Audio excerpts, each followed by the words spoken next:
الله صلى الله عليه وسلم يقول: ما من امرئ مسلم تحضره صلاة مكتوبة فيحسن وضوءها وخشوعها وركوعها إلا كانت كفارة لما قبلها من الذنوب ما لم يؤت كبيرة وذلك الدهر كله. رواه مسلم. وفي رواية أبي داود عن زيد بن خالد الجهني رضي الله تعالى عنه أن النبي صلى الله عليه وسلم قال: من توضأ فأحسن وضوءه ثم صلى ركعتين لا يسهو فيهما غفر له ما تقدم من ذنبه. وفي رواية الحاكم قال: هذا حديث صحيح عن عقبة بن عامر الجهني رضي الله تعالى عنه عن النبي صلى الله عليه وسلم قال: ما من مسلم يتوضأ فيصبغ الوضوء ثم يقوم في صلاته فيعلم ما يقول إلا انفتل كيوم ولدته أمه من الخطايا ليس عليه ذنب.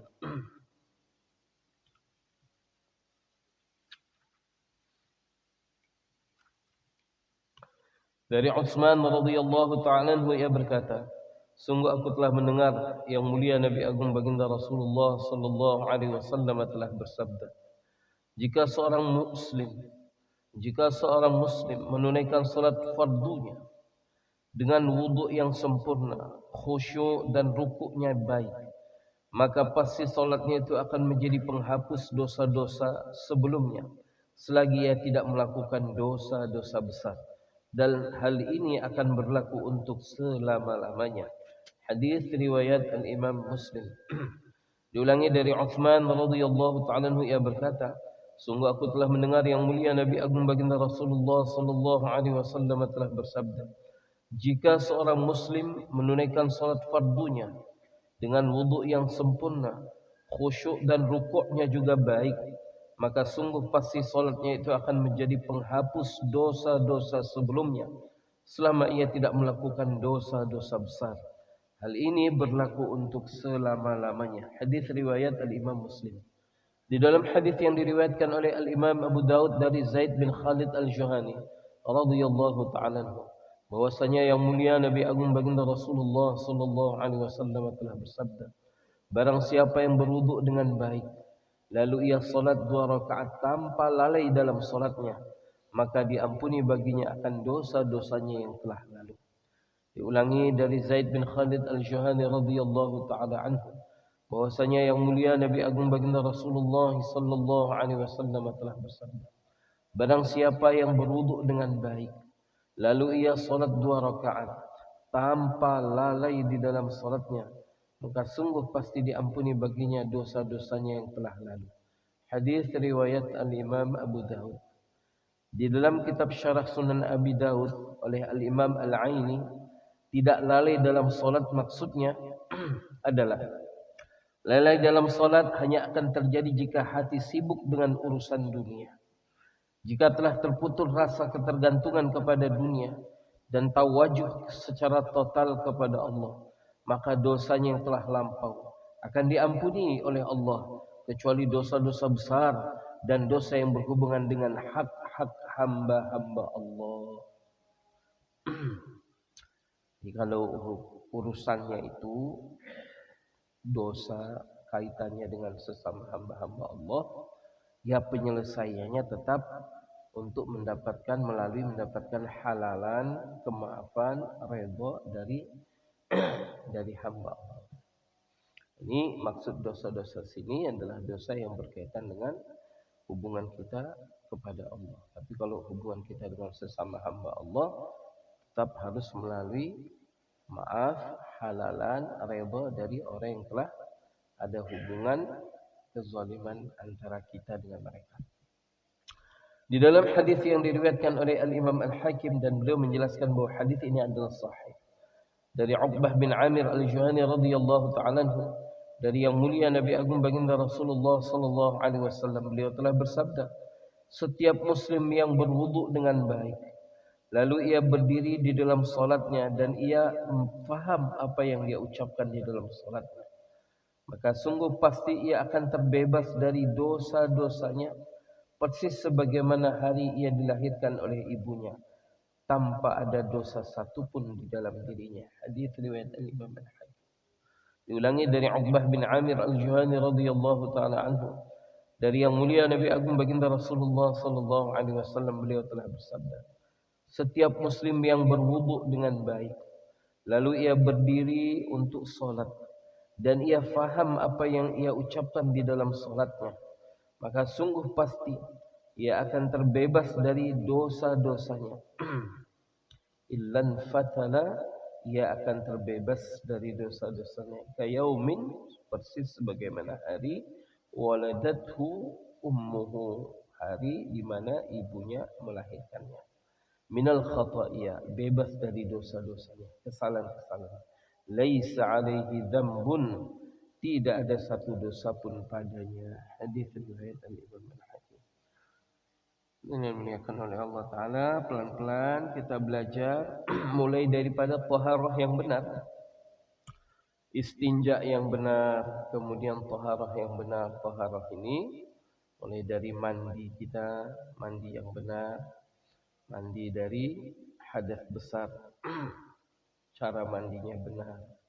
Kemudian wudunya juga sempurna. Pelan-pelan kita menyempurnakan wudu kita benar-benar sesuai dengan arahan Nabi Agung sallallahu alaihi wasallam atas dasar ilmu. Juga pelan-pelan kita belajar untuk memperbaiki solat kita. Mulai solat, gerakan-gerakan zahir kita, batin solat juga, zahir solat juga batin solat. Bacaan-bacaannya kita pelan-pelan kita belajar, sehingga tidak ada satu ucapan yang kita lafadzkan di dalam solat yang kita tidak paham. Mulai dari takbiratul ihram kita, Allahu Akbar. Allah adalah zat yang maha besar, maha agung. Apapun yang kita anggap besar di hadapan Allah bukan kecil, malah enggak ada sama sekali. Fana di hadapan keagungan dan kebesaran Allah. Apapun selain Allah Ta'ala sudah hilang, bukan bandingan. Maka enggak layak kita masih mengingat sesuatu yang tidak ada apa-apanya di hadapan Allah Ta'ala. Kemudian kita mulai membaca doa iftitah. Allahu Akbar kabira, walhamdulillahi katsira, wa subhanallahi bukratan wa asila. Allah maha besar dengan sebesar-besarnya. Alhamdulillahi katsira, segala puji Allah dengan sebanyak-banyaknya. Wa subhanallahi bukratan wa asila. Pagi maupun petang tetaplah Allah Ta'ala maha suci. Di waktu pagi yang kita segar, Allah Ta'ala maha suci. Di waktu pagi yang mungkin kita merasakan kesedihan, tetap Allah Ta'ala zat maha suci. Tidak ada yang layak kita untuk layakkan kritikan, kekecewaan kepada Allah Ta'ala, tidak ada. Allah maha suci dari segala apa yang tidak layak disandarkan kepada Allah Ta'ala. Pelan-pelan kita membaca Bismillahirrahmanirrahim. Allah Ta'ala memperkenalkan keagungan zatnya, sifat pengasih penyayang Allah melalui asma'nya. Sehingga apapun nanti hukum ahkam Allah yang Allah sampaikan kepada kita, semua adalah atas dasar kasih sayang Allah. Allah menyuruh kita untuk melakukan sesuatu atas dasar kasih sayang Allah pada kita.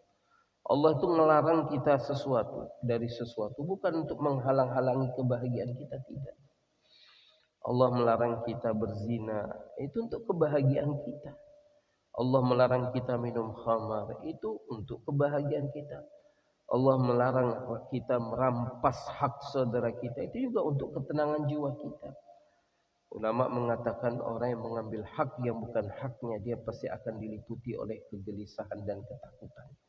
Allah Ta'ala mau kita jauh daripada kegelisahan, ketakutan. Allah Ta'ala mau beri kita tenang. Karena Allah Ta'ala tahu kita berhajat kepada ketenangan jiwa. Dan ketenangan jiwa itu melalui ketaatan kepada Allah. Ar-Rahman, segala puji bagi Allah. Alhamdulillahirrabbilalamin. Semesta alam dalam kuasa Allah, dan Allah Ta'ala maha terpuji dari segala sesuatu. Ar-Rahmanir-Rahim, Allah maha pengasih, maha penyayang. Maliki yaumiddin, raja penguasa tunggal nanti di hari pembalasan. Hari di mana yang laku ketika itu hanya agama. Yang manfaat ketika itu hanyalah agama. Sehingga disebutkan yaumuddin, hari agama. Di sanalah manusia akan menerima balasan atas apa saja yang mereka lakukan. Mengamalkan agama, dia akan bahagia. Meremehkan agama, meninggalkan agama, menanggalkan agama, yang akan membuat dia ini akan sengsara. Iyyaka na'budu wa iyyaka nasta'in. Kesadaran bahwa kita ini adalah hamba. Kalau mau jadi hamba ya karena memang dasarnya kita hamba Allah, menghambakan diri hanya kepada Allah. Ya Allah, wa iyyaka nasta'in, hanya kepadamu ya Rabb aku minta tolong. Pertolongan yang sesungguhnya hakikatnya adalah dari Allah Subhanahu wa taala. Walaupun terkadang kerap kita merasakan pertolongan dari ghairullah, tapi sebenarnya apapun pertolongan yang sampai kepada kita melalui ghairullah, hakikatnya itu adalah dari Allah. Dan untuk menghambakan diri kepada Allah, kita hajat penuh kepada Allah Ta'ala. Karena tidak ada satu ketaatan yang sekecil apapun kelihatannya yang kita bisa buat tanpa pertolongan Allah, itu tidak ada. Hanya dengan pertolongan Allah kita bisa rukuk dan sujud. Hanya dengan pertolongan Allah kita bisa menunaikan perintah Allah. Juga hanya dengan pertolongan Allah kita ini bisa meninggalkan larangan-larangan Allah. Maka ikrar iyyaka na'bud, ya Allah hanya kepadamu kami menghambakan diri beribadah. Wa iyyaka nasta'in, dan hanya padamu kami minta tolong untuk bisa menghambakan diri kepada Allah. Ya harus betul-betul kita sadari. Ihdinas shiratal mustaqim. Untuk itu ya Allah, papah kami, tunjukkan kepada kami dan bimbing kami, papah kami, jangan engkau lepas kami untuk sampai kepada jalan yang lurus. Shiratal ladzina an'amta 'alaihim.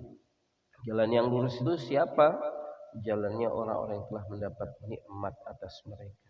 Orang yang dapat nikmat itu siapa? Ukurannya bukan orang punya uang banyak, enggak ada kaitan sama sekali. Enggak ada kaitan sama sekali. Kalau dikatakan dapat nikmat, itu adalah ukurannya orang yang banyak harta, menerima banyak harta. Sama sekali enggak. Penjelasan ayat ini ada dalam surah yang lain. An'amta 'alaihim maksudnya siapa? Minan nabiyyin was-siddiqin wasyuhada'i was-shalihin. Para siddiqin, nabiyyin, syuhada was-shalihin. Orang-orang yang sudah menggunakan hidupnya tok hanya untuk Allah. Untuk ketaatan kepada Allah, untuk khidmat kepada Allah, berkhidmat kepada agama Allah. Inilah orang yang telah mendapat nikmat. Kalau ukuran dapat nikmat itu harus jadi raja, ya kalau begitu Fir'aun lah orang yang paling dapat nikmat. Padahal kenyataannya tidak. Fir'aun adalah orang yang paling hina dan terlaknat dalam pandangan Allah. Ada hubungannya dengan itu. Jalan yang lurus adalah jalannya kehidupan para nabi, siddiqin, syuhada, shalihin. Ghairil maghdubi 'alaihim waladdallin. Bukan jalan orang-orang yang terkutuk, orang-orang Yahud, waladdallin, dan bukan jalannya orang-orang yang tersesat dari jalan yang benar, yakni orang-orang Nasara. Orang yang hidup dalam kebingungan, iya enggak, iya apa bukan. Masyaallah, dengan dimuliakan oleh Allah Ta'ala, pelan-pelan kita memperbaiki istinja kita, mandi kita, wudu kita, salat kita. Kemudian belajar menghadirkan kesadaran bahwa Allah lihat saya, Allah perhatikan saya, Allah senantiasa mengamati saya. Apapun yang terlintas di benak saya, di hati saya, tetap Allah Ta'ala lihat, dan Allah Ta'ala akan beri ganjaran atas semua itu. Dan Allah Ta'ala mendengar. Allah Ta'ala maha mendengar. Enggak ada yang luput dari pendengaran Allah, tidak ada yang luput dari pengawasan Allah dari kehidupan kita, itu enggak ada. Kita ini jujur atau dusta, kita ini bicara benar atau bohong, kita ini pura-pura atau beneran, Allah Ta'ala maha tahu. Kesadaran ini, kita ruku Allah lihat, hati kita kemana ketika kita sedang ruku Allah Ta'ala juga tahu. Jasad kita sedang sujud dan hati kita kemana ketika kita sujud Allah Ta'ala tahu. Belajar menghadirkan sifat ihsan. Apa itu ihsan? Anta abdullah ka'annaka tara. Kamu ibadat kepada Allah, hambakan diri kepada Allah seakan-akan kamu lihat Allah. Kita enggak mampu kepada derajat ini. Fa in lam takun tara fa innahu yarak. Tapi sekurang-kurangnya menghadirkan kesadaran bahwa Allah senantiasa melihat kita. Hari ini hari Jumat, kita banyak salawat ke atas yang mulia Nabi Agung Baginda Rasulullah Muhammad sallallahu alaihi wasallam dengan salawat yang sebaik-baiknya, salawat yang setulus-tulusnya, juga salawat yang sebanyak-banyaknya yang kita amal, yang kita sampaikan untuk teman-teman kita yang lain. Sallallahu wasallam ala nabi sayyidina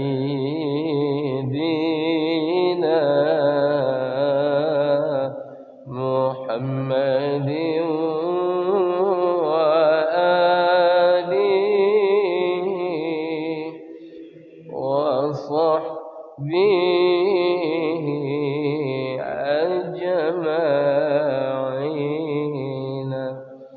Allah sallallahu wasallam ala nabi sayyidina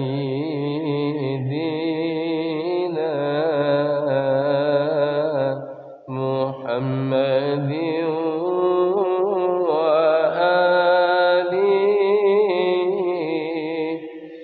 wa sahbihi